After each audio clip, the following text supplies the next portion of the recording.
mujer, quedas libre de tu enfermedad. Puso las manos sobre ella y al instante se enderezó y glorificaba a Dios. Y respondiendo el principal de la sinagoga, enojado de que Jesús hubiera sanado en sábado, decía a la gente: 6 días hay en la semana en los cuales se debe trabajar. Vengan, pues, en estos días y sean sanados, y no en el día de sábado. Entonces el Señor le respondió diciendo: hipócrita, ¿no desata cada uno de ustedes en sábado su buey o su asno del pesebre y lo lleva a beber? Y esta, siendo hija de Abraham, y quien Satanás ha tenido atada por 18 años, ¿no debía ser librada de esta atadura en el día de sábado?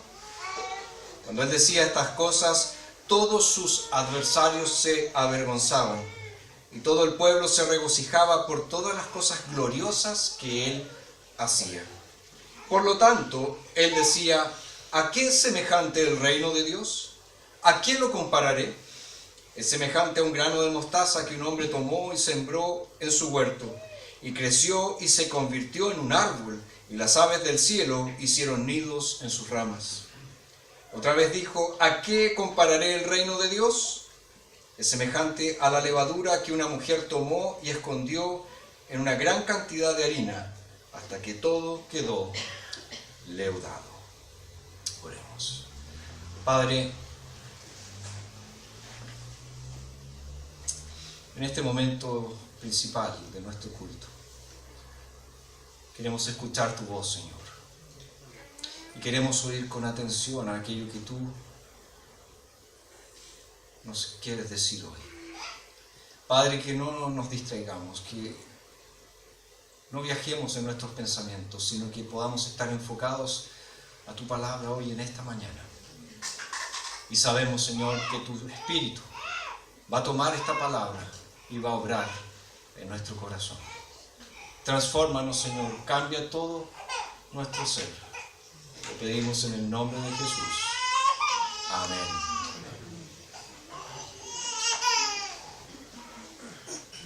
Cuenta la historia que en el año 1945, un pastor luterano llamado Helmut Tillich se encontraba en las ruinas de su iglesia en Hamburgo. Y él estaba pronto a predicar acerca del reino de Dios. En medio de los estragos de la guerra, Tillich criticó la idea tan común en el cristianismo del siglo XIX de que el mundo se estaba volviendo cada vez y más cristiano. Porque se pensaba en aquella época que el cristianismo iba a alcanzar a todo el mundo y que todo el mundo sería cristiano. Tillich dijo: tales sueños y delirios se han desvanecido en los terrores de la miseria provocada por el hombre. Es fácil entender por qué este hombre dijo eso. Los horrores de la Segunda Guerra Mundial habían destruido cualquier ilusión de que la humanidad estaba progresando moralmente. Y en tales circunstancias, era tentador preguntarse si realmente el reino de Dios vendría alguna vez. Nosotros enfrentamos la misma tentación hoy. A menudo nos sentimos animados por los signos de progreso en la iglesia. Gente empieza a llegar, ya las bancas no están tan vacías. Incluso también nos sentimos animados al ver el progreso de la iglesia a nivel mundial. Nuevas obras se están abriendo, se están plantando nuevas iglesias, se está predicando el evangelio donde antes no se había predicado. Y a veces también podemos ver cierto crecimiento espiritual en nuestras propias vidas. Sin embargo, es más común ver que las cosas van cuesta abajo espiritualmente. Nos preocupa la propagación del mal en nuestra sociedad y nos aflige la persecución de la iglesia. Estamos agobiados por los problemas que enfrentamos en el ministerio cristiano todos los días. Estamos entristecidos por nuestras propias luchas contra el pecado y el retroceso que a veces vemos no solamente en nosotros, sino que también en otros creyentes. La aparente falta de progreso espiritual en esas y en muchas otras áreas de nuestra vida nos lleva, a preguntarnos si realmente el reino vendrá.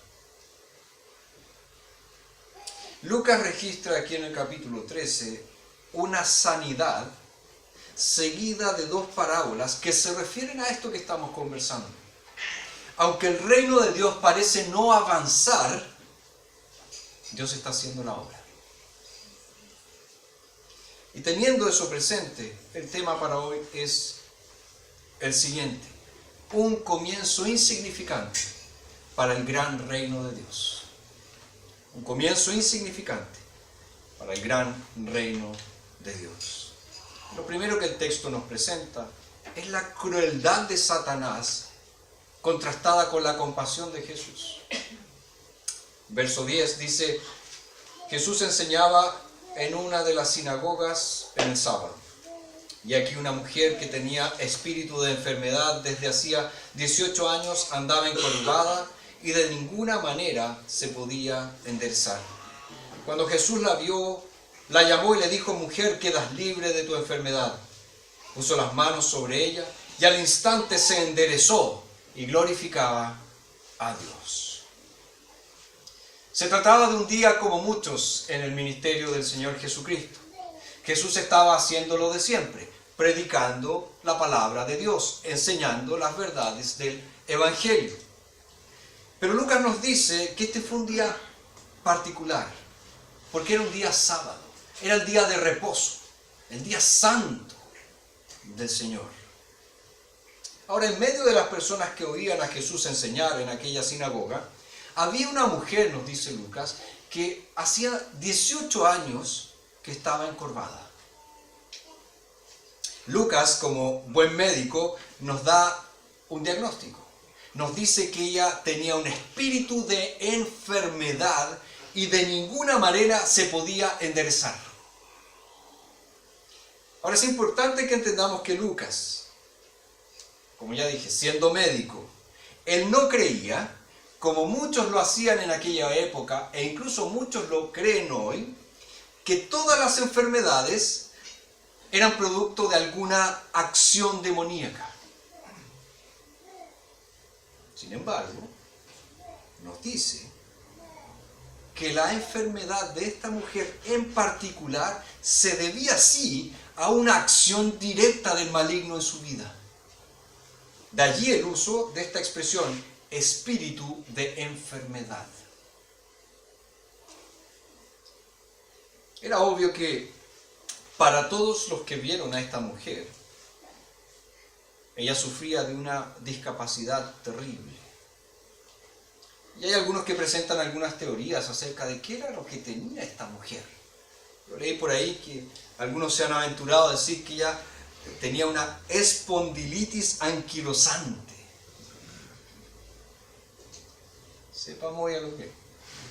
Tal vez que hay una sola persona que sabe lo que es. La idea es que es una rigidez de la columna vertebral, una especie de callosidad en toda la columna vertebral. Los huesos de su columna se habían fusionado en una masa rígida. Ahora, sin importar si ese es o no el diagnóstico preciso, el sufrimiento de esta mujer era terrible. Estaba agobiada por el dolor y su discapacidad afectaba toda su vida. Limitaba su capacidad para trabajar, seguramente, perturbaba su descanso nocturno, obstaculizaba sus relaciones con las demás personas y le impedía mantener su cabeza en alto. Seguramente la dignidad de esta mujer estaba por el suelo. Debe haber habido ocasiones en que esta mujer luchó con un profundo desaliento o contra un profundo desaliento, ya que nos dice Lucas que había sufrido de esta enfermedad casi por 20 años. Cualquier persona que haya sufrido, que tenga alguna discapacidad, puede testificar que es muy difícil estar contento cuando tú tienes un dolor crónico y cuando las limitaciones físicas son permanentes. Y en tales circunstancias, incluso alguien que conoce el gozo del Señor puede verse tentado a la angustia. Probablemente algunas personas se preguntaron al ver a esta mujer, ¿qué hizo para merecer esto? ¿Qué fue lo que ella hizo para merecer esto?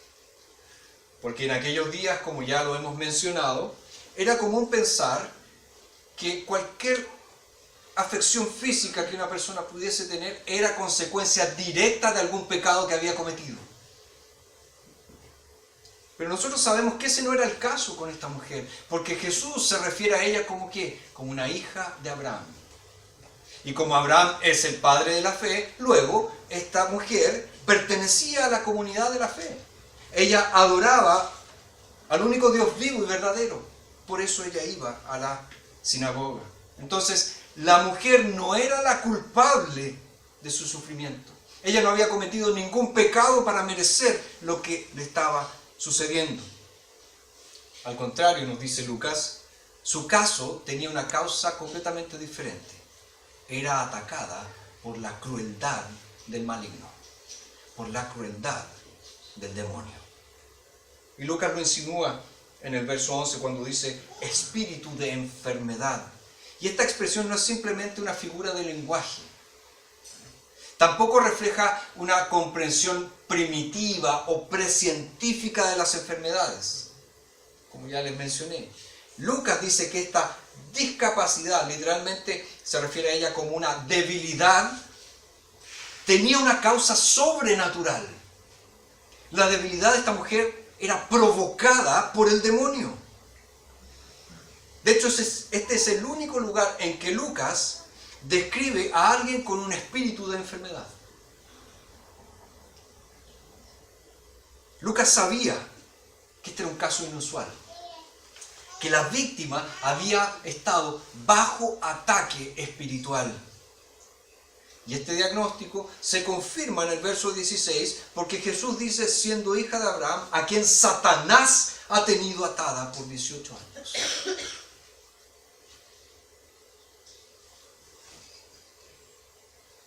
Este era un caso especial. Un caso en que el sufrimiento de una persona es directamente adjudicado a una acción del demonio, a una acción de Satanás. Pero nosotros debemos tener cuidado de no atribuir cada dificultad médica que tenemos a un ataque directo de Satanás. Algunos cristianos, malinterpretando este texto, piensan que todos nuestros problemas físicos, todos nuestros problemas espirituales son causados por algún espíritu. El espíritu del desempleo, por eso no consigo trabajo. El espíritu de el resfrío, por eso ando resfriado todo el tiempo. El espíritu del dolor de guata, en fin, sucede ese tipo de cosas. Pero por muy misterioso que parezca, a veces Dios permite que su pueblo sufra un ataque espiritual que va unido con un ataque físico. Eso es lo que Lucas nos está mostrando aquí. Vemos este claro ejemplo. La mujer estaba encorvada por la opresión del demonio, por un ataque directo del demonio. Su problema físico fue causado por un ataque espiritual.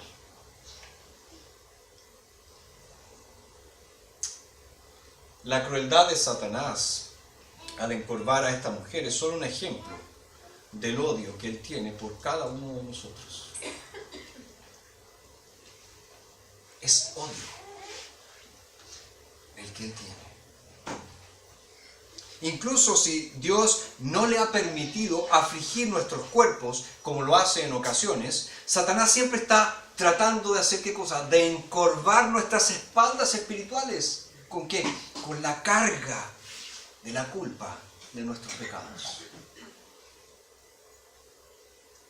Ahora, por nosotros mismos, no tenemos la capacidad de liberarnos de esta esclavitud espiritual, así como esta mujer tampoco tenía la capacidad para liberarse de esa opresión. Como nos dice el Catecismo Mayor de Westminster, sin la obra salvadora de Dios estamos totalmente indispuestos, incapacitados y puestos en oposición a todo lo que es espiritualmente bueno. No podemos salvarnos por nosotros mismos, no podemos ser restaurados por nosotros mismos, no podemos deshacernos de la carga del pecado que nos encorva.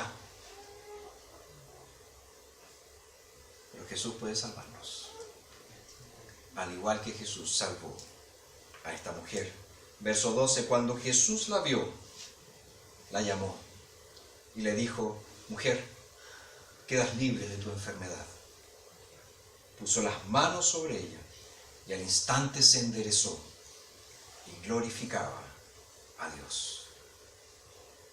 Fíjense el cambio que hay en el texto. Esta mujer que ha sido encorvada por la crueldad de Satanás fue sanada por la misericordia de Cristo. Jesús la vio en primer lugar, se fijó en ella, puso su atención en ella. Cuando esta mujer entró en la sinagoga, encorvada por su discapacidad, inmediatamente Jesús se dio cuenta de su necesidad. Jesús la notó. Todos los demás tal vez la ignoraron, pero Jesús la notó e hizo algo de inmediato con ella. Jesucristo es el Dios que ve. Y cuando vio a esta mujer, tuvo compasión de su sufrimiento. Así que la llamó. No la dejó donde ella estaba, sino que la llamó a sí mismo. La convocó a sí mismo. Y Jesús la salvó. Porque esta expresión sanar, muchas veces en el Nuevo Testamento también es sinónima de salvar. Jesús la salvó. Le dijo las palabras de liberación: mujer, quedas libre de tu enfermedad. Pero al mismo tiempo Jesús hizo algo más. Le dio su toque sanador. Dice el verso 13: puso las manos sobre ella. Y este gesto fue muy extraño. Porque en aquellos días las personas no tocaban a los discapacitados porque eran inmundos. Y un líder espiritual, un líder religioso, se negaba a tener contacto directo con las mujeres porque era impropio. Pero Jesús la tocó, se acercó, tocó a esta mujer discapacitada, y en el momento en que la tocó, nos dice el texto, esta mujer se enderezó. Inmediatamente. Durante 18 largos años había estado encorvada, pero bastó un toque de Jesús y la obra del diablo se deshizo. Y esta mujer estaba completamente sana. Inmediatamente ella respondió haciendo ¿qué cosa? Glorificaba a Dios, nos dice el texto. Con un corazón lleno de agradecimiento, se enderezó y comenzó a adorar. Ya que había experimentado la obra salvadora de Jesucristo, ella quería darle toda la gloria a Dios por esa salvación, por esa sanidad. Ahora, este relato de liberación muestra cómo Jesús nos salva de todas nuestras discapacidades, incluyendo el efecto deformante del pecado en nuestra vida. Es un cuadro de nuestra salvación. Primero, Jesús nos vio en toda nuestra necesidad. Mirando desde el cielo, vio nuestra condición perdida, nuestra condición caída. Nos vio encorvados por la esclavitud a Satanás.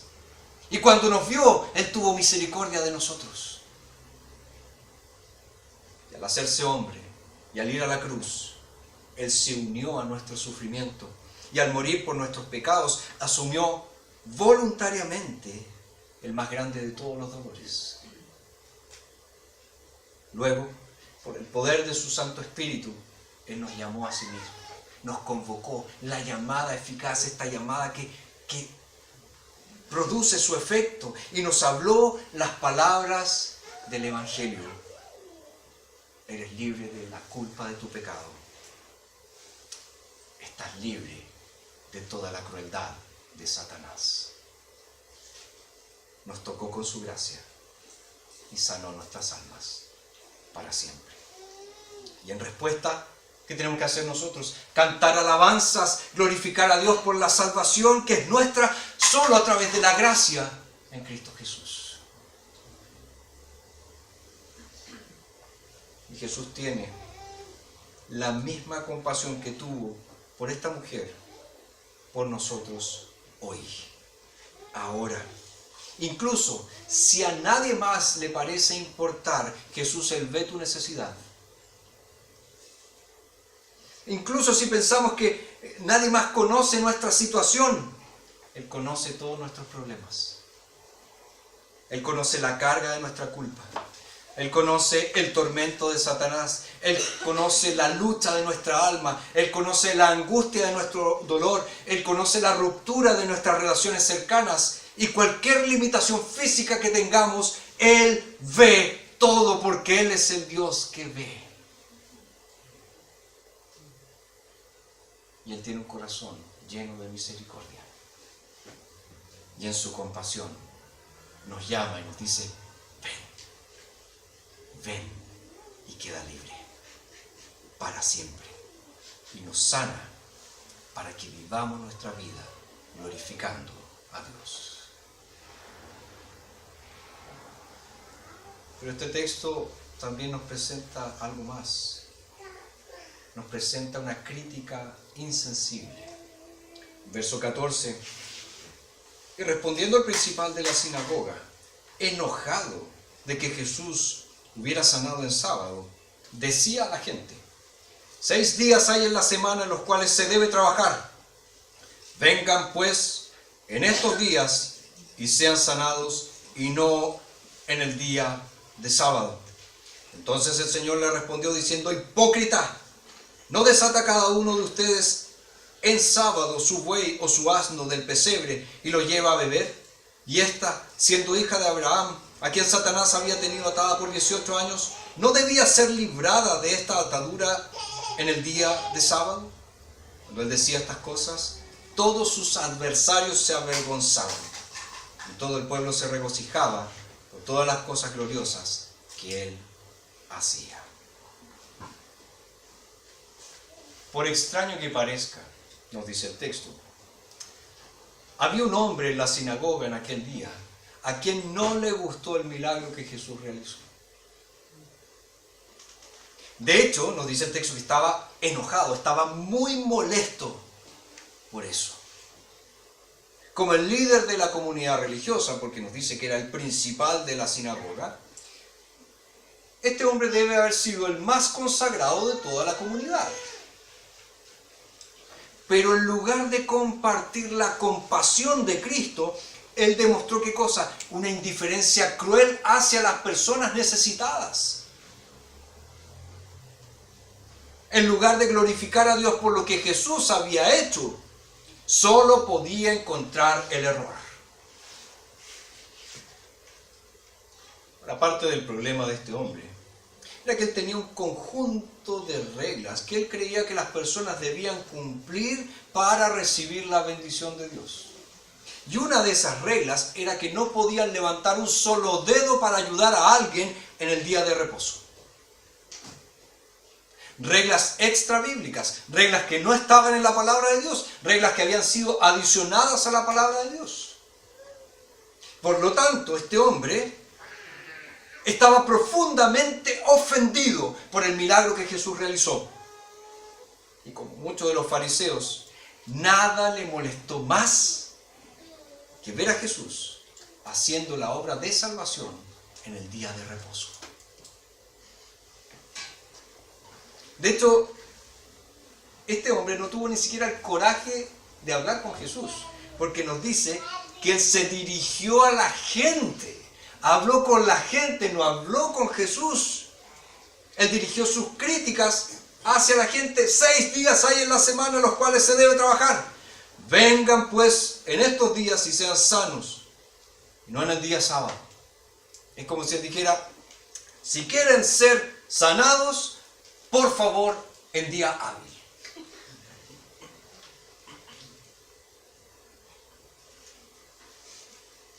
Esto representa una ironía, las palabras de este hombre, porque él presumía que la mujer podría haber sido sanada al día siguiente sin problemas.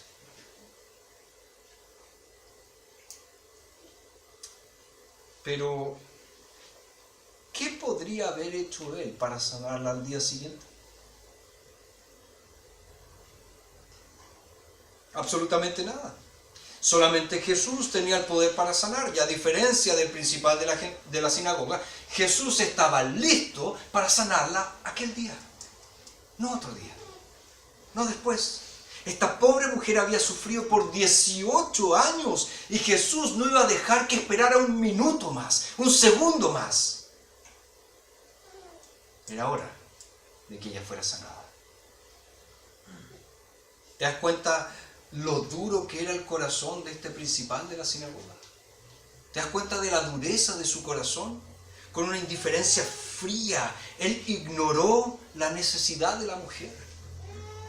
Como líder de la sinagoga, su responsabilidad principal era proporcionar asistencia, atención espiritual y práctica a las personas de su comunidad, especialmente a los discapacitados, pero no lo hizo. No tuvo compasión por el sufrimiento de esta mujer, ni tampoco se gozó con la salvación de esta mujer. No amaba a su prójimo, y por no amar a su prójimo estaba en oposición a la misericordia de Dios. Ahora, para ser justos con este hombre, tenemos que decir que él pensó que tenía una razón bíblica, una razón teológica para decirle a la gente que regresara al día siguiente. Pensó que sanar a las personas en el día de reposo era contra la ley de Dios. Para este hombre, el sábado era un día para la adoración, un día para el descanso. Pero aquí estuvo el error. Él pensó que no era un día para la misericordia. Y Jesús reprendió severamente a este hombre. Y no solamente a él, sino a todos aquellos que en aquel día estaban concordando con él. Jesús le dice: hipócrita, hipócrita. Y la reprensión de Jesús condena también nuestra propia indiferencia hacia las personas necesitadas. El problema real del hombre no era principalmente teológico, su principal problema era espiritual. Es cierto, él malinterpretó lo que decía la palabra de Dios respecto al sábado, pero su problema más profundo era su dura resistencia a la obra salvadora de Jesucristo. Un problema espiritual. Él pensó que sus tradiciones eran más importantes que ayudar a alguien que estaba sufriendo. Y al defender tanto su ley, le estaba quitando la gracia a las personas. Y nosotros enfrentamos la misma tentación hoy. Somos tentados a discriminar entre personas que merecen nuestra ayuda y las que no la merecen. Incluso si no usamos el sábado, el reposo, a menudo nosotros encontramos una serie de excusas para no ayudar a las personas que están en necesidad. Es que no tengo tiempo, es que no tengo plata, es que no puedo ahora, etc. Ahora, es posible que no siempre tengamos los dones y no siempre tengamos el llamado a ayudar a ciertas personas en particular. Y hay ocasiones incluso que no es prudente ayudar a alguien de cualquier forma. El típico caso del borracho que te pide dinero. Cristianamente no es prudente darle dinero a él, porque él va a seguir bebiendo. Pero el punto es, ¿está tu corazón en el lugar donde Jesús quiere que esté? Qué fácil es encontrar una excusa que suena espiritualmente bonita, para evitar hacer lo que Jesús quiere que hagamos. Es difícil ofrecer esta gracia sacrificial que Dios nos pide que usemos para ayudar a alguien que la necesita. Es fácil ser insensible, como este principal de la sinagoga, pero es difícil mostrar compasión, como lo hizo Jesús. El texto nos menciona algo más y termina hablándonos de las parábolas del reino. Lucas nos dice que luego de este incidente, Jesús enseñó dos parábolas para ayudarnos a comprender el crecimiento del reino de Dios. La parábola de la semilla de mostaza y la parábola de la levadura. Ahora fíjense que estas dos parábolas están conectadas al milagro que Jesús realizó con la mujer encorvada. Y esta expresión que está en el verso 18, por lo tanto, hace la conexión. Había algo en el milagro que Jesús acababa de realizar que lo impulsó a enseñar acerca del reino de Dios. Tal vez aún estaba respondiendo a este principal de la sinagoga que lo había criticado por sanar en un día de reposo. Y en este caso, las dos parábolas serían para demostrar que frente a cualquier oposición, el reino de Dios seguiría creciendo. Pero lo más probable es que Jesús quería mostrar que este milagro era una señal de lo que vendría.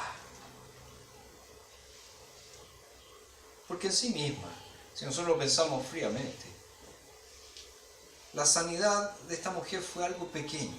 ¿En qué sentido? Fue la liberación de una persona. La liberación de una sola persona. Pero era el comienzo de algo mucho más grande.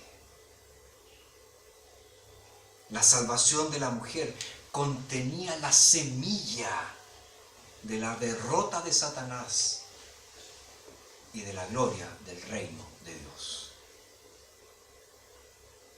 Es muy típico de Lucas poner las cosas en pares, y aquí registra estas dos parábolas relacionadas sobre el reino de Dios.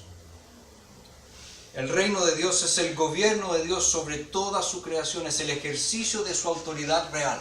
Ese es el reino de Dios. Y una de estas parábolas nos muestra el crecimiento extensivo del reino y la otra el crecimiento intensivo del reino de Dios. La primera usa esta imagen de la agricultura. Verso 18, por lo tanto decía, ¿a qué es semejante el reino de Dios? ¿A qué lo compararé? Es semejante a un grano de mostaza que un hombre tomó y sembró en su huerto, y creció y se convirtió en un árbol, y las aves del cielo hicieron nidos en sus ramas. Fíjense que la mostaza era la semilla más pequeña que los agricultores sembraban en el antiguo Israel. No es que sea la semilla más pequeña de todos los árboles, era la semilla más pequeña que los agricultores sembraban en el antiguo Israel. Tenía un diámetro de apenas 1 milímetro. Y la parábola presenta así un contraste implícito entre el tamaño pequeño de la semilla y el gran árbol que produce esta semilla. Al principio, esta planta de mostaza se parece como a un arbusto, pero puede llegar a crecer hasta los 3 metros. Un gran árbol.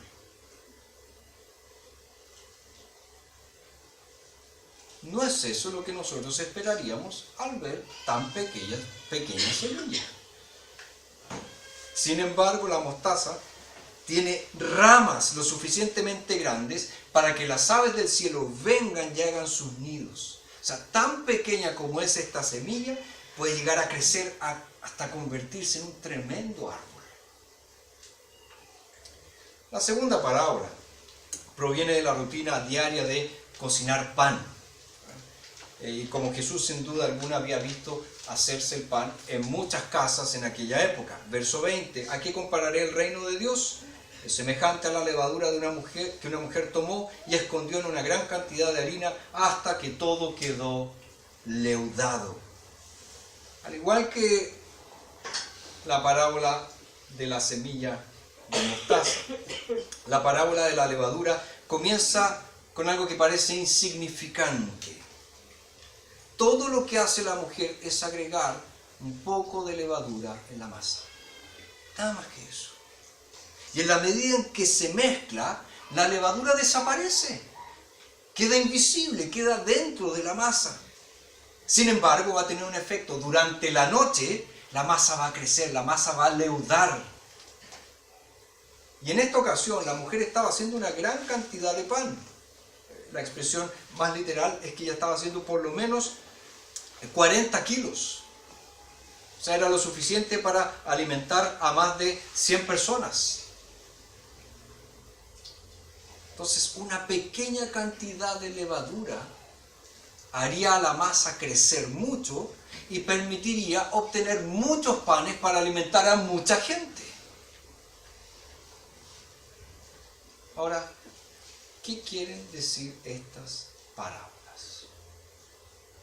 Antes de que nos perdamos en los detalles, porque eso es erróneo, no se interpretan así las parábolas, es necesario notar que ambas nos muestran los principios generales del crecimiento del reino de Dios. Y lo primero que nos dice es que el reino de Dios parece tener un comienzo insignificante. El reino de Dios parece tener un comienzo insignificante. Algunos dicen por ahí que las grandes cosas comienzan siempre de algo pequeño. Pero fíjense que esta dinámica sí es cierta en lo que se refiere al reino de Dios. ¿Por qué? Porque al establecer su reino en esta tierra, Dios comenzó con algo pequeño. Su obra en el mundo comenzó con un hombre llamado Adán. Su pacto con su pueblo comenzó con un hombre llamado Abraham. La dinastía real de su pueblo comenzó con un hombre llamado David. Y la salvación, su nuevo pacto, comenzó con un hombre, Jesucristo. Qué insignificante parecía todo al principio. Un niño concebido fuera del matrimonio en una ciudad insignificante. El niño nace en la pobreza, nace en una relativa oscuridad. Hasta los 30 años vive en casa y dirige el negocio familiar. Después asciende de forma rápida e inesperada como un maestro a nivel nacional y como un hacedor de milagros. Pero muere en una cruz como un criminal y es enterrado en una tumba de otro hombre. Los fieles seguidores de este hombre son pocos en número y débiles en su fe. Es más, la mayoría de ellos huye cuando fue asesinado. Miren cómo comenzó. De una manera insignificante, de una manera pequeña. Entonces, el reino de Dios parece tener un comienzo insignificante. Segundo principio que estas parábolas nos muestran. A pesar de su comienzo insignificante, el reino de Dios crece. El reino de Dios crece porque en él hay vida. Por eso crece. Crece porque tiene todo el poder de Dios dentro de él. Crece porque en él está la gracia dadora de vida y nada puede impedir que crezca. Tercer principio. A veces el crecimiento del reino de Dios es imperceptible. Y hasta cierto punto esto es verdad en la parábola del grano de mostaza. Porque lo que hace un granjero con su semilla es enterrarla bajo tierra. Y las primeras etapas del crecimiento quedan completamente ocultas a la vista. Pero esto queda más claro en la segunda parábola, cuando la mujer mezcla levadura en la harina. Porque una vez que se mezcla la levadura, todos hemos hecho pan alguna vez. Mentira, yo no he hecho. Todos hemos visto cómo se hace el pan alguna vez. Muy atentamente. Cuando se mete la levadura en la masa, desaparece la levadura. ¿Tú no la ves?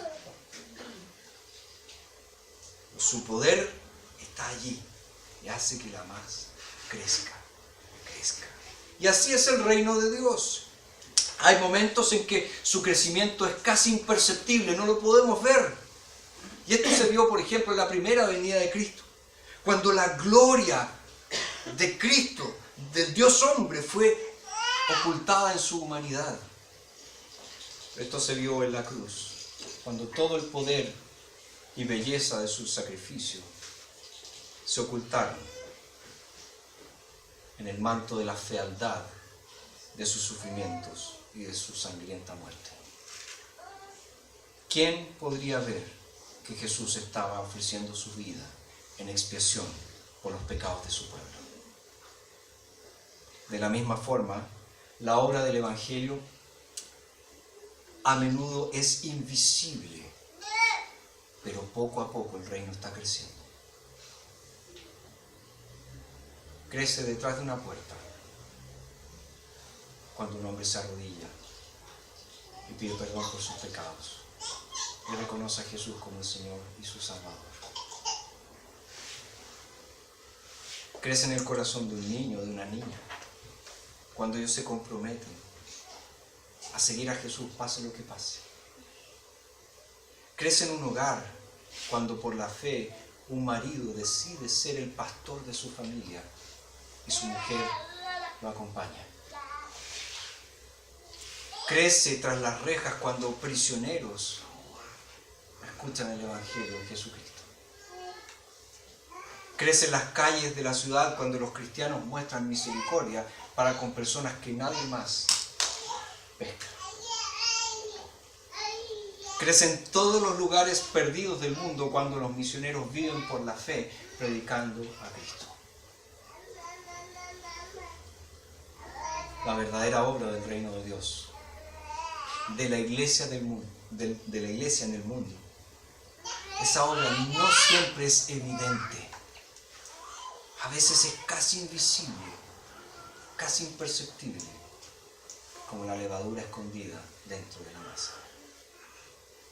Cuarto principio, el crecimiento del reino de Dios sigue hasta que alcanza a todas las naciones. La expansión universal del reino de Dios, es decir, este crecimiento extensivo, parece ser el punto principal de la primera parábola. El tamaño de una planta de mostaza completamente desarrollada es desproporcional con el tamaño de su semilla. Una pequeña semilla se convierte en un gran árbol, un árbol lo suficientemente grande para que las aves vengan y hagan sus nidos. Y esta imagen del árbol, donde las aves hacen sus nidos, se remonta al Antiguo Testamento.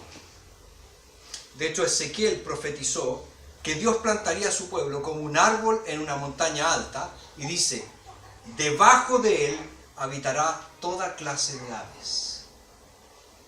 Y esta imagen también se repite en el libro del profeta Daniel, donde Nabucodonosor sueña que aves anidan bajo un árbol poderoso. Ahora, en este último caso representa el imperio babilónico, no a Israel. Entonces la imagen es diferente a la que profetizó Ezequiel. Pero en aquellos tiempos, cuando un imperio poderoso albergaba y protegía a otras naciones, era comúnmente representado por un árbol en cuyas ramas habían aves con sus nidos. Pero hay algo más.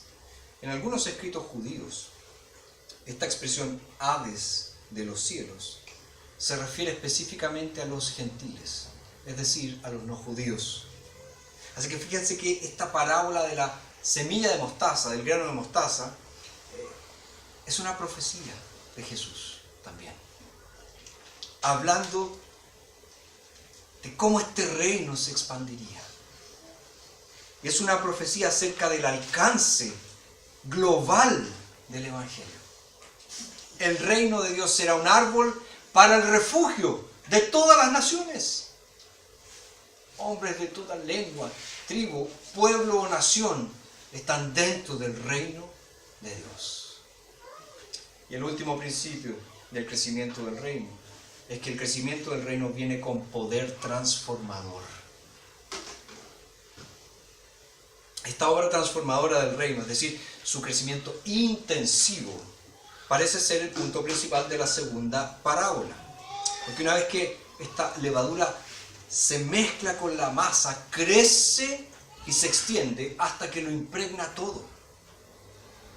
Entonces la base de la comparación no es tanto que el pan en sí se haga más grande, sino que la levadura entra en el pan y lo transforma.